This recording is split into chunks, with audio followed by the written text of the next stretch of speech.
Okay, I have reviewed quite a few products made by Anglink before. This is some solar string lights.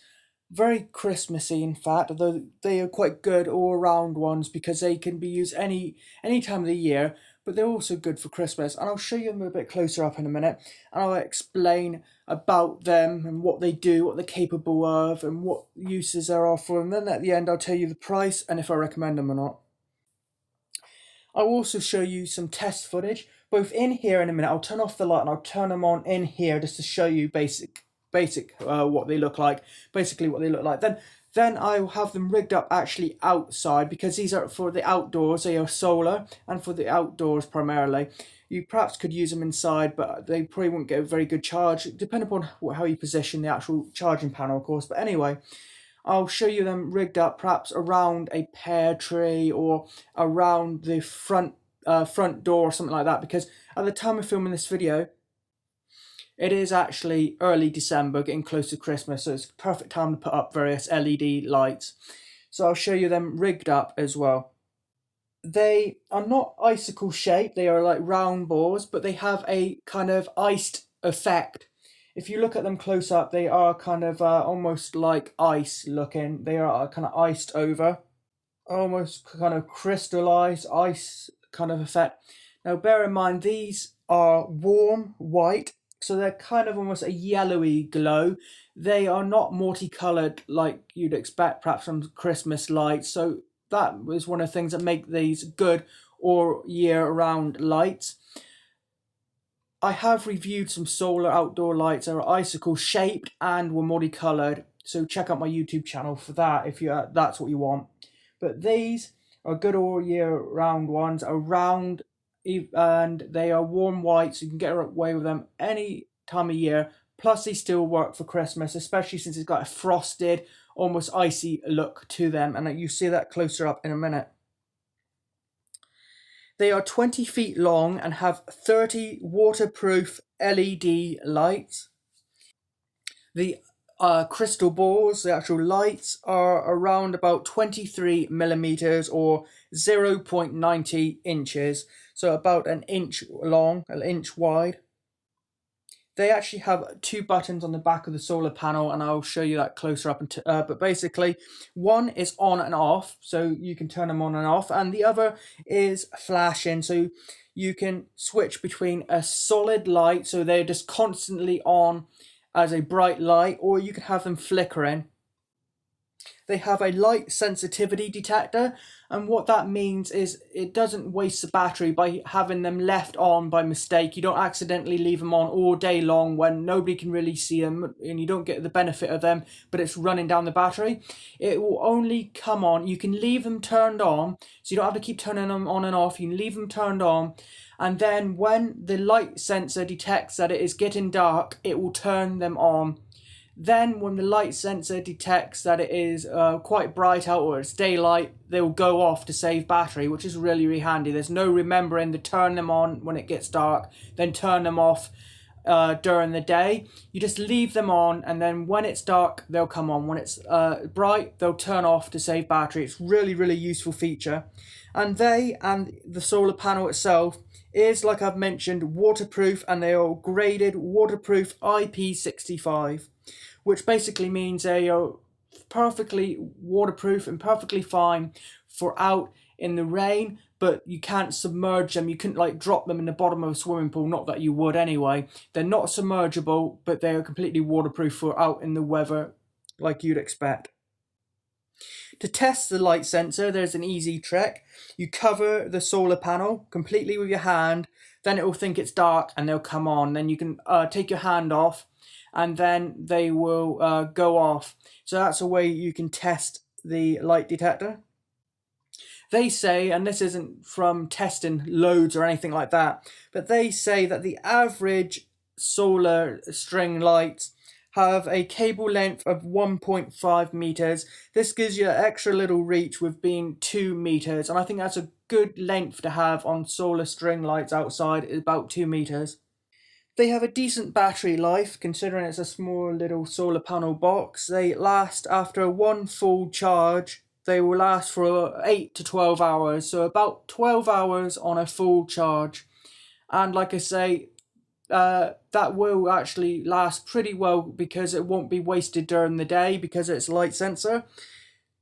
So it'll pretty much keep lit for most of the night. Certainly most of the night people are going to be awake, so that's pretty good battery life there. Its solar panel works well because it's not just for bright summer days, it does work pretty well in winter as well. Charging time is about 6 hours. The length of the string itself is about 6 meters. Its working temperature is minus 20 Celsius up to 60 Celsius. It's a pretty good working temperature. What comes in the box? You get the solar panel with the lights attached, and they're not detachable. You get a spike to spike the solar panel into the ground so it's not just hanging loose. You need to put it somewhere.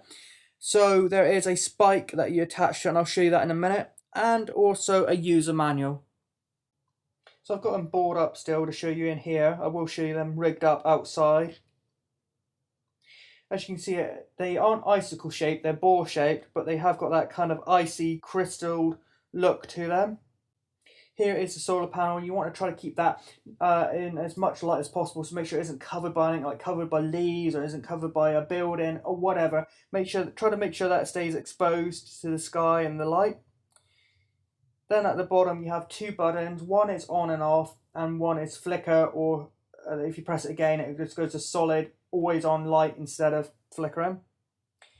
And then you have a little slot here. Now what's that for?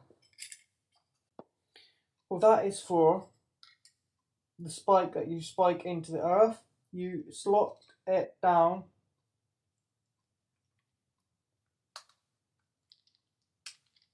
like that. So this is in. Also this here, you can adjust the angle. Here with this knob here, you can adjust the angle. So when it's spiked down into the earth, you can tilt the head to get it into the sunlight as much as possible. There's the spike. You spike it into the earth. Then you can adjust the head to the optimal angle for getting it into the sun. So you're not stuck with it down in the earth and then pointed straight up. You can tilt it at angles to get it optimal for getting coverage by the sun. So it's really, really good. Now here they are. Now if I cover the panel, you see they come on because it can't see that there's a light on in the room. Now if I remove my hand, because there's a light on in the room, look what happens. They go off. It's detected that there's a light on in the room, or because this is meant to be outdoors, it thinks that there's sun. If I cover the light sensor up again, it comes on. Now let's try turning the light off in the room, and you'll see it come on fully.